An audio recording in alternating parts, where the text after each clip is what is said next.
There are many among us who in the past closed their eyes to events abroad because they believed that what was taking place in Europe was none of our business,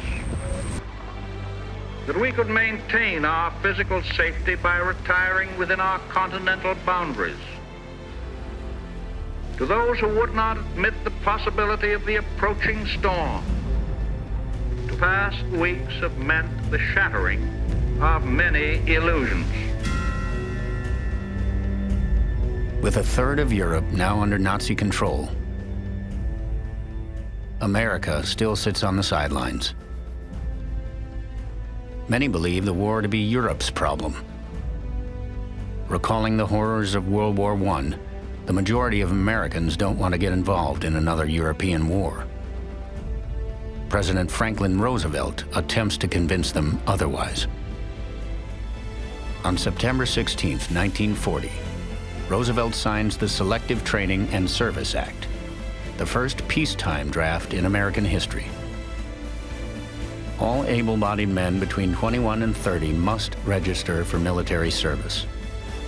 Though Congress approves the bill, it is careful to call it a national defense measure. The draftees may only be sent to defend American-held territories. 2 years ago, the United States had the 17th largest army in the world, smaller than tiny Romania's. And almost 2/3 of American recruits have never fired a rifle. By the summer of 1941, Hitler is ready to launch his forces further east. In June, his armies invade the Soviet Union. By September, they have captured over 1.4 million Soviet troops. In November, Germany, Japan, and Italy renew their military alliance. All agreed to safeguard their common interests. The Axis powers are ready to carve up the world.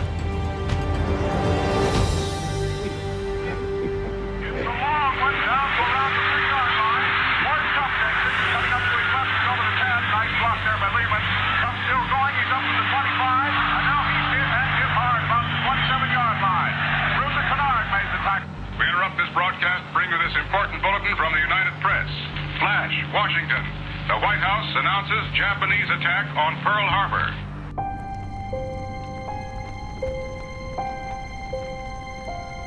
December 7th, 1941, a date which will live in infamy.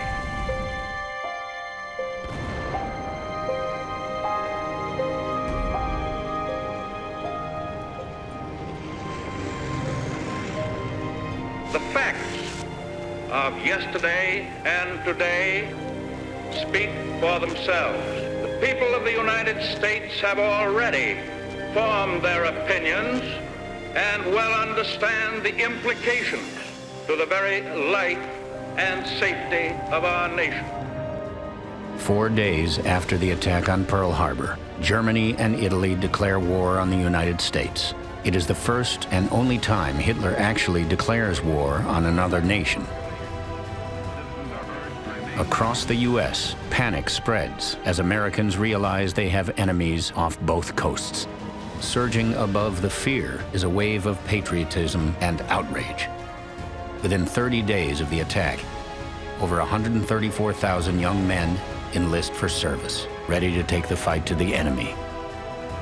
The wars in Europe and Asia now merge into a single gigantic world war, the largest war in history.